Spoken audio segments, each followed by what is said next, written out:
essentially, this is what Social Giver is. We develop a lifestyle platform that allows you to shop and give back at the very same time. So if you come to Social Giver, you can shop for lifestyle experiences. You can basically shop for experiences like hotels, restaurants, activities. You can buy concert tickets. You can buy your airline tickets. But at the very same time, you can choose where the money goes to. So if you come onto socialgiver.com, you can shop for lifestyle experiences, concert tickets, coffee making classes, even airline tickets. But what's special about this is, like, after you make the purchase, you can choose where the money goes to. So we work with over 100 top brands of hotels, restaurants, and activities from all over Thailand in giving back in kind through socialgiver.com. So we essentially raise funds for social projects, which if you come on to projects, so you can also get to support a social cause of your choice. The key aspect of Social Giver is that we want to be able to connect businesses, social projects, and people in a way that everybody creates a win out of this. So we essentially work with businesses in pledging their spare service capacity onto socialgiver.com. At the same time, social projects that we fund are curated based on their financial transparency, their strategy to create change, and we also track and trace where the money goes.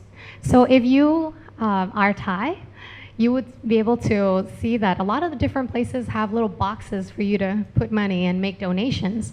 I mean, that's wonderful. If you see it, if you go to temples, even more boxes. There's nothing wrong with that. But the thing is, we tend to not question where the money goes to. What kind of impact are they creating? Whereas those who want to help and be able to give back, we are actually going through the phase of transparency right now, with the platform that we build enables that. So with businesses, we are basically a CSR solution for them to work with more meaningful projects rather than doing CSR and just for PR.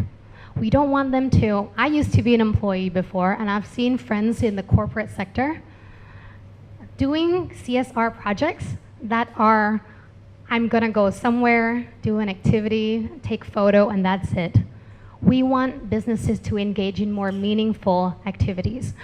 And although some of the social projects that we work with right now are more NGO-based, a lot of them has aspiring goals to shift themselves to become social entrepreneurs in the future. On the other hand, not all NGOs or charity or social projects can do that. Depends on the issue in which they're tackling right now. So what we do at Social Giver is that we want to speak to the unconverted, people who actually don't care about the social aspect, don't care about the environmental issues.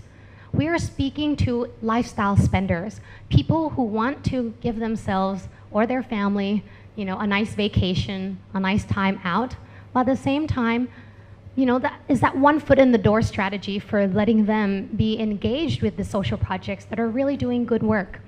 A lot of the projects that we support are mainly small to medium-sized projects that have very low exposure. They don't have a celebrity to support them. They want to basically find a way to raise funds, but at the same time, they want to focus on the work that they do. So we are able to do that. So if you're interested, you can check out socialgiver.com for all types of services, and you're also able to support a social cause that you care about. And if you even have a social project that you want to introduce to me, I'd love to hear a little bit more about a really amazing projects that are out there and seeing how we could also help them.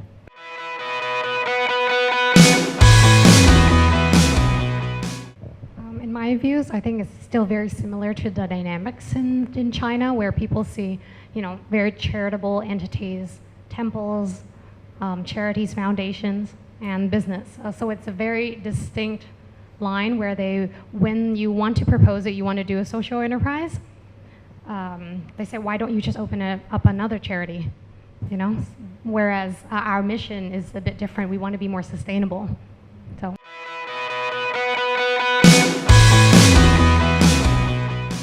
number one for me, ever since leaving my corporate role as well, is meeting really amazing people. And if you have very clear intentions of what you want to do and your dream is really big, you actually attract the right people into your network. And I feel that this space for social entrepreneurship has a little bit of difference in dynamics in a kind of a tech startup space, because Social Giver is kind of in both spaces. So we can kind of see that in the social enterprise space within Thailand, it's very supportive of each other. Very supportive. We're always like finding ways to help the other. If what we're doing doesn't really answer to maybe a corporate need or a user need, we know exactly who in the community answers to that, and we're like very happy to support that.